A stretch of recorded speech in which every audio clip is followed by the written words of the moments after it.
বিসমিল্লাহির রহমানির রহিম। আসসালামু আলাইকুম। বাংলাদেশ সংখ্যাগরিষ্ঠ কৃষক জনগোষ্ঠীকে সংগঠিত করার লক্ষ্যে সারা দেশে ৩ মাসব্যাপী ইউনিয়ন পর্যায়ে কৃষক সমাবেশের অংশ হিসাবে চাঁপাইনবাবগঞ্জ জেলার শিবগঞ্জ উপজেলায় ২ নং শাহবাজপুর ইউনিয়ন কৃষক দলের উদ্যোগে কৃষক সমাবেশ তারিখ ২৭শে ডিসেম্বর ২০২৪ শুক্রবার সময় বিকাল ৩ ঘটিকায়। স্থান সোনা মসজিদ ডিগ্রি কলেজ। সভাপতিত্ব করেন জনাব মোহাম্মদ শহীদুল ইসলাম, আহ্বায়ক ২ নং শাহবাজ ইউনিয়ন কৃষক দল। কোরআন তেলাওয়াত করেন মাওলানা ওয়াসিম। প্রধান অতিথি হিসাবে উপস্থিত ছিলেন জনাব তৌসিকুল ইসলাম তোসি, আহ্বায়ক চাঁপাইনবাবগঞ্জ জেলা কৃষক দল। বিশেষ অতিথি হিসাবে উপস্থিত ছিলেন জনাব মোহাম্মদ সারোয়ার জাহান সেন্টু, সাবেক সাধারণ সম্পাদক শিবগঞ্জ উপজেলা বিএনপি, জনাব মোহাম্মদ গোলাম কিবরিয়া, সভাপতি শিবগঞ্জ উপজেলা কৃষক দল। আরও উপস্থিত ছিলেন জনাব রেজাউল করিম, যুগ্ম আহ্বায়ক জেলা কৃষক দল ও সাধারণ সম্পাদক উপজেলা কৃষক দল, মোহাম্মদ নুরুল হক, সভাপতি শাহজাহানপুর ইউনিয়ন বিএনপি, জনাব মোহাম্মদ ময়নুল ইসলাম, সাধারণ সম্পাদক শাহবাজপুর ইউনিয়ন বিএনপি, জনাব মোহাম্মদ হামিদুর রহমান, যুগ্ম সাধারণ সম্পাদক শাহবাজপুর ইউনিয়ন বিএনপি, জনাব মোহাম্মদ মিজানুর রহমান মিজুব, সিনিয়র যুগ্ম আহ্বায়ক উপজেলা স্বেচ্ছাসেবক দল, জনাব মোহাম্মদ জানিবুল ইসলাম জসিব, সদস্য সচিব উপজেলা স্বেচ্ছাসেবক দল, জনাব মোহাম্মদ জিয়া মণ্ডল, সাবেক কোষাধ্যক্ষ শিবগঞ্জ উপজেলা বিএনপি। এছাড়া আরও বক্তব্য রাখেন বিএনপির অঙ্গ সংগঠনের নেতৃবৃন্দরা। সমাবেশে কৃষকদের বিভিন্ন সমস্যার কথা শোনেন অতিথিরা। শুনে ও পরে উপস্থিত কৃষানীদের বিভিন্ন দিক নির্দেশনা দেন নেতারা। সঞ্চালনায় ছিলেন বেনিয়ামিন নবীন, আহ্বায়ক শাহবাজপুর ইউনিয়ন স্বেচ্ছাসেবক দল। বিএনপির ভারপ্রাপ্ত চেয়ারম্যান, তারুণ্যের অহংকার, আগামী দিনের রাষ্ট্রনায়ক জনাব তারেক রহমান, উনি কৃষক নিয়ে গবেষণা করছেন। বাংলাদেশের কৃষকের কিভাবে উন্নয়ন করা যায়, কৃষকের কিভাবে উন্নতি করা যায়, বাংলাদেশের কৃষকের যদি উন্নতি করা যায় বাংলাদেশ উন্নত হবে। কৃষক বাঁচলে বাংলাদেশ বাঁচবে, সেইটা সামনে রেখে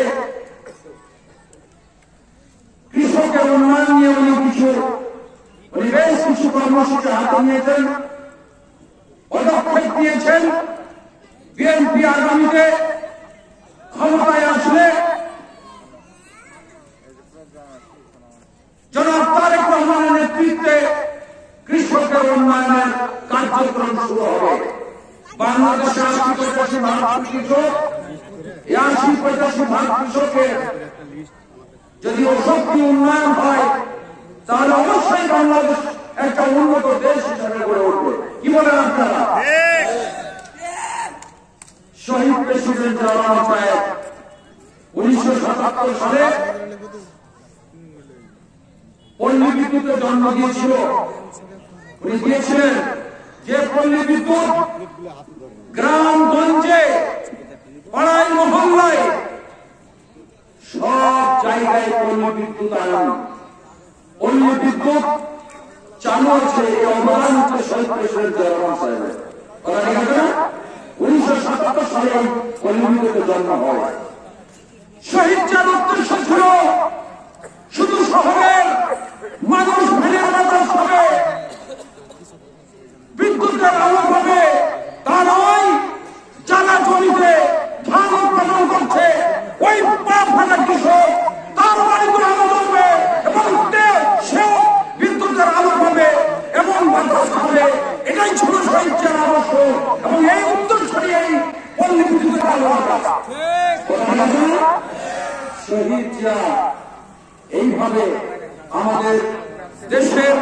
উন্নয়ন করে গেছেন। আগে ধান উৎপাদন হতো 1 বিঘা জমিতে আপনার 6 মণ 5 মণ ধান হতো। আর শহীদ জিয়া বিদেশ থেকে উন্নত মানের বীজ আমদানি করার পরে বাংলাদেশে আপনার 20 মণ 25 মণ করে ধান উৎপাদন। শহীদ জিয়ার অবদান, এই জমিতে 2টা ফসল, শহীদ জিয়ার অবদান। এই সমস্ত উনি কৃষকদের জন্য কাজ করে গেছেন। আমাদের দেশের বিভিন্ন ভালো রাখা সুদ সহ 5,000 টাকা কৃষি লোন মকুব করে গেছেন। 25 বিঘা পর্যন্ত খাজনা মাফ করে গেছেন আমাদের দেশের বেগম খালেদা জিয়া। কি কথা দিয়েছেন? মেয়েদেরকে বিনা বেতনে পড়ালেখার সুযোগ করে দিয়েছেন আমাদের দেশের বেগম খালেদা জিয়া। কি কথা দিয়েছেন? আসলে বিএনপি থাকলে কৃষির উন্নয়ন করা যায়। ওখানে দেখেন একটা লিফলেটে, আপনারা লিফলেটটা পড়লে পাবেন যে ওখানে লেখা আছে বিনা অথবা স্বল্প সুদে। কিন্তু আমরা বলেছি যে বিনা সুদে লোন দিতে হবে, কোন সুদ থাকবে না। বিনা সুদে যদি লোন কৃষক পায়, আর সার, বীজ, কীটনাশক ঔষধ, বিদ্যুৎ, তেল বলেন, ডিজেল বলেন, এই সমস্ত খাতে যদি ভর্তুকি দিয়ে কৃষককে যদি আপনার খাদ্য উৎপাদনে সহযোগিতা করা যায়, তাহলে 1 বিঘা জমিতে যে আপনার 15 থেকে 16,000 টাকা খরচ হচ্ছে, সেটা নেমে আসবে 5 থেকে 6,000 টাকা বা 7,000 টাকা। কি কথা রেখেছে না? সেই সহযোগিতা কৃষক ভাইরা যদি পায়, তাহলে কৃষকের উন্নয়নের জন্য তারেক রহমান চিন্তা ভাবনা নিয়েছেন। আল্লাহ দিলে আমরা বিএনপি ক্ষমতায় গেলে অবশ্যই কৃষক ভাইয়ের জন্য এই সমস্ত কাজ আমাদের নেতা তারেক রহমান করবেন। কি ঠিক আছে না? এই মেসেজটা, তারেক রহমানের এই বক্তব্যগুলা আপনারা পৌঁছে দিবেন, গ্রামে গঞ্জে পৌঁছে দিবেন, কৃষক ভাইদেরকে পৌঁছে দিবেন। ইনশাআল্লাহ আমরা এইভাবে ইউনিয়নে প্রোগ্রাম করছি, এরপরে জেলায় কৃষক সমাবেশ করব এবং জেলায় কৃষক সমাবেশ করার সময় বলে দেব যে 1,050 টাকার সার কম হয় 1,400-1,500, এটা চলবে না।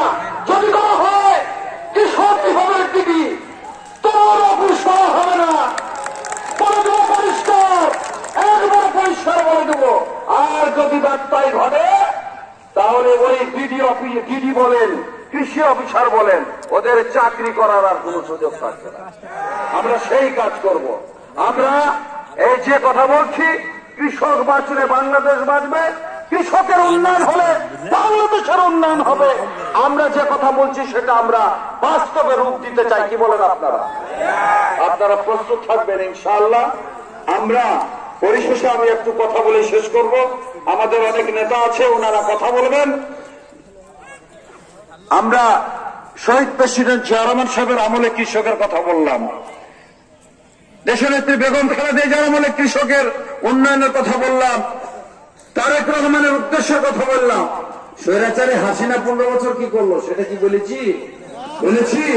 এখন আপনারা বলেন, স্বৈরাচারী হাসিনার আমলে কৃষকের কোন উন্নয়ন হয়েছে? কোন উন্নতি হয়েছে?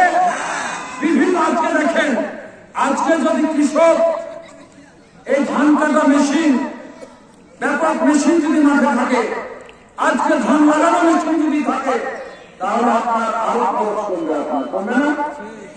এই সমস্ত যন্ত্রপাতি বিদেশ থেকে আমদানির নামে এই স্বৈরাচারী হাসিনার মন্ত্রী এমপিরা হাজার হাজার কোটি টাকা উৎপাদন করেছে। আমরা চাই এই সমস্ত বিচার হতে হবে এবং বিচার আমরা চাই।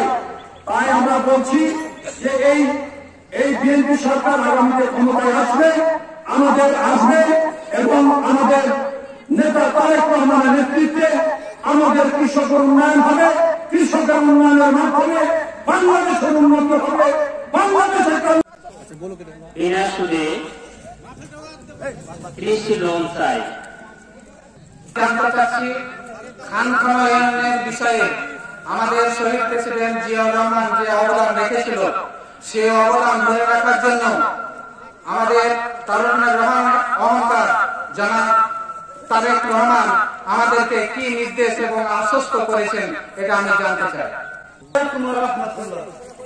আগামী বিগত 17 বছরে আমাদের কাঙ্ক্ষিত যে বীজ আমরা পাইনি বীজ স্যার, এই বিষয়ে আগামীতে কি আমরা হেনস্থ হব, এই আমার প্রশ্ন।